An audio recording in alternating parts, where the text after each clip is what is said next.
देश विदेशातील ताज्या आणि महत्त्वाच्या घडामोडी, राजकारण, अर्थव्यवस्था आणि समाजातील प्रत्येक बातमी. सत्य, स्पष्ट आणि निर्भीड पत्रकारिता. आपण पाहत आहात N Marathi news.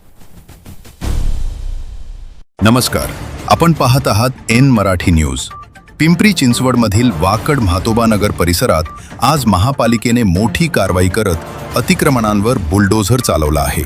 24 metre DP रस्त्यासाठी आरक्षित असलेल्या सुमारे 1500 चौरस मीटर जागेवरील तब्बल 41 अनधिकृत झोपड्या आणि बांधकामांवर निष्कासनाची कारवाई करण्यात आली.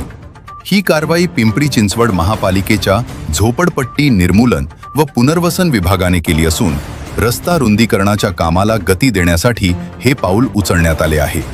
या मोहिमेत महापालिकेच्या विविध विभागांसह अग्निशामक दल आणि महाराष्ट्र सुरक्षा बलाच्या जवानांनीही सहभाग घेतला. महापालिका आयुक्त डॉक्टर विजय सूर्यवंशी यांनी स्पष्ट सांगितले आहे की शहराचा विकास, वाढती लोकसंख्या आणि वाहतुकीचा ताण लक्षात घेता रस्ते रुंदीकरण अत्यावश्यक आहे.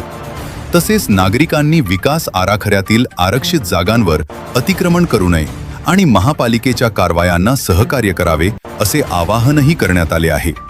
त्यामुळे आता प्रश्न असा आहे, अशा कारवायांमुळे शहराचा विकास वेगाने होणार का की नागरिकांवर परिणाम होणार? तुमचं मत कमेंटमध्ये नक्की सांगा. मी आहे संपादक नितीन कालेकर. आपण पाहत होतात एन मराठी न्यूज.